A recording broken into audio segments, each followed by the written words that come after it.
دنیا بھر میں ارکان اسمبلی عوام کے غم خوار، لیکن یہاں معاملہ الٹ۔ یہاں غریب کی پینشن میں کٹوتی کر کے اپنی تنخواہ بڑھا دیتے ہیں۔ ہمارے نمائندے شرمندہ بھی نہیں ہوتے۔ ہنگامہ خیز کالم نگار خلیل احمد نینی تال والا اپنے کالم میں پی ٹی آئی اور حکومت کے درمیان ممکنہ مذاکرات پر اپنا تجزیہ پیش کرتے ہوئے لکھتے ہیں کہ اس حقیقت سے انکار ممکن نہیں ہے کہ بعد المشرقین کی موجودہ کیفیت میں بات ایک دم آگے نہیں بڑھ سکتی، مگر ملکی حالات کا فوری تقاضا ہے کہ بحرانوں پر قابو پا کر آگے بڑھنے کے لیے غیر یقینی کیفیت کو ختم کیا جائے۔ اسی لیے مذاکرات نہ صرف ناگزیر ہیں بلکہ فریقین خود بھی یہ جان چکے ہیں کہ اس کے بغیر کوئی اور راستہ نہیں ہے۔ کالم نگار مزید کہتے ہیں کہ یہ درست ہے کہ اس درجے کی کشیدگی میں یکایک سب اچھا ہونے کی توقع نہیں کی جا سکتی، مگر ایسی مثالیں موجود ہیں کہ باہمی تلخیوں کو قومی مفاد پر حاوی نہیں ہونے دیا گیا۔ ہمارے سیاسی رہنماؤں کو اپنے اکابرین سے سبق سیکھنے کی ضرورت ہے۔ 1973 کے آئین کی تشکیل کے مراحل کے دوران حکمران پیپلز پارٹی کے مد مقابل خان عبدالولی خان، مفتی محمود، پروفیسر غفور احمد، مولانا شاہ احمد درانی اور چودھری ظہور الہی جیسے سیاستدان تھے، جبکہ سیاسی تقسیم اور تناؤ کا ماحول آج جیسا ہی تھا۔ اسی طرح فروری 1973 میں بلوچستان کی صوبائی حکومت کو برطرف کر کے گورنر راج نافذ کر دیا گیا۔ صوبہ سرحد میں اپوزیشن رہنما مفتی محمود نے احتجاجاً اسمبلی تحلیل کر دی۔ دو صوبوں میں منتخب حکومتوں کے بغیر نظام چل رہا تھا، مگر آئین سازی کا عمل نہیں رکا اور محض 2 مہینے کے بعد متفق آئین کی منظوری عمل میں آئی۔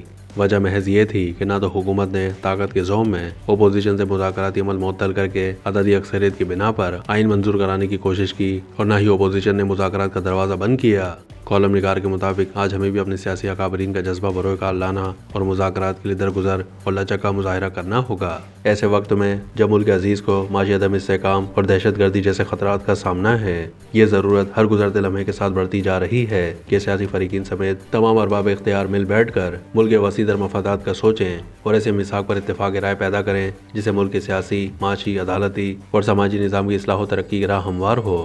باہمی اعتماد کے فقدان کو دور کرنے کے لیے دیگر سیاسی فریقوں کو بھی اس عمل میں شریک کرنا چاہیے۔ دنیا بھر میں ارکان اسمبلی عوام کے نمائندے اور غم خوار ہوتے ہیں، لیکن پاکستان میں معاملہ الٹ ہے کہ یہاں عوام مہنگائی، بے روزگاری اور قوت خرید کے عذاب سے گزر رہے ہیں اور ارکان اسمبلی اپنی تنخواہوں میں شاہانہ اضافہ کرتے چلے جا رہے ہیں۔ خلیل احمد نے پنجاب اسمبلی کا اراکین و وزراء کی تنخواہوں میں لاکھوں روپے اضافے پر شدید تنقید کرتے ہوئے لکھا ہے کہ اس طرح کے فیصلے سن کر شرم آتی ہے۔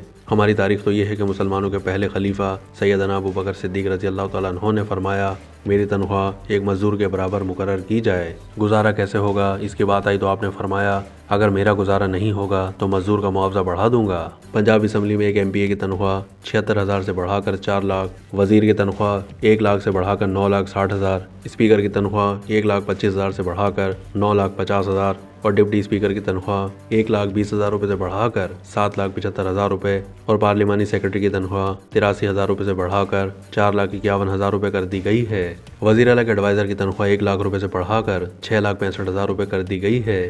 وزیر اعلیٰ کے اسپیشل اسسٹنٹ کی تنخواہ 1 لاکھ روپے سے بڑھا کر 6,65,000 روپے کر دی گئی ہے۔ عوامی نمائندگان کی تنخواہوں پر نظر ثانی پنجاب 2024 کا بل وزیر برائے پارلیمانی امور مجتبیٰ شجاع الرحمان نے پیش کیا۔ تنخواہ میں اضافے کے بل پر اپوزیشن لیڈر احمد خان بھچر نے اعتراض اٹھایا تو اسپیکر اسمبلی ملک محمد احمد خان نے کہا کہ یہ بل موجودہ قوانین کے مطابق بالکل درست اور حکومت کا اچھا اقدام ہے۔